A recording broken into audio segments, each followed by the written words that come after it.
दोस्तों नमस्कार। मैं मृत्युंजय आपका स्वागत करता हूं हमारे इस चैनल सटीक परामर्श में।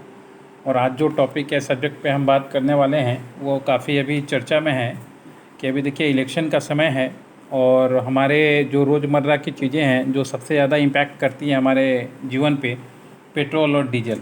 ये दो ऐसी चीज़ें हैं जो सबसे ज़्यादा हमारे day to day routine work पे असर करती हैं और कोई भी इससे अछूता नहीं है। चाहे आप गाड़ी चलाएं, बाइक चलाएं, ना चलाएं, मगर आप इसके हिसाब में ही आपको रहना पड़ेगा। कारण क्या है कि जो चीज़ें ट्रांसपोर्ट से आती हैं वो सब में डीजल यूज़ होता है और अगर उसका प्राइस अप एंड डाउन होता है तो फिर उसका असर हम पे भी देखा ही जाता है, ये स्वाभाविक है। तो आपके मन में भी ये सवाल आता होगा कि ऐसे अचानक ही ये पिछले 2 महीने से लगातार जो पेट्रोल और डीजल का दाम है वो क्यों बढ़ता जा रहा है।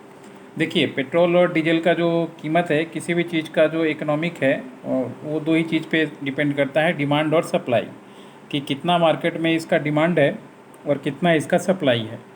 हमारे इंडिया में इसका डिमांड बहुत है और सप्लाई उसके अनुसार हो नहीं पा रही है, जिसकी वजह से पेट्रोल और डीजल की कीमतें लगातार बढ़ रही हैं।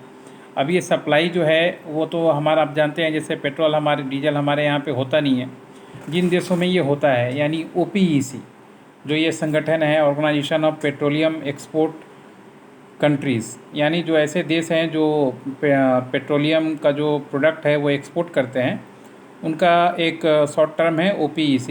इन्होंने मिलके एक अपना डिसीजन बनाया है कि जैसे पिछले महीने में था मार्च में और इस महीने भी अप्रैल में, कि इनका जो प्रोडक्शन है उसको वो नहीं बढ़ाएंगे।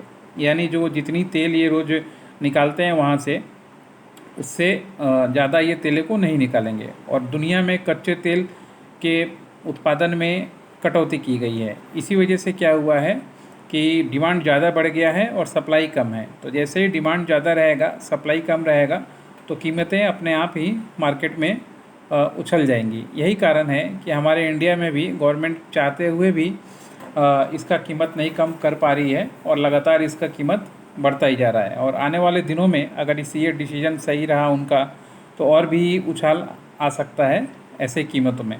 भारत अगर सरकार ने टैक्स में कटौती नहीं की, जो टैक्स या वैट या जो बोलिए गवर्नमेंट लेती है हमसे, तो पेट्रोल डीजल की कीमतों में और भी इफाजा हो सकता है।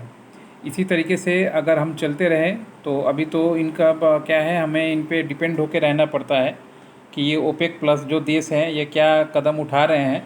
जबकि थोड़ी सी राहत की खबर ये है कि कजाकिस्तान और रूस ने थोड़ा सा अपना जो प्रोडक्शन यूनिट है उसको बढ़ाया है, मगर इससे ज़्यादा कोई फ़र्क नहीं होने वाला। और यही कारण है कि हमारे देशों में जो है लगातार चीज़ बढ़ रही है।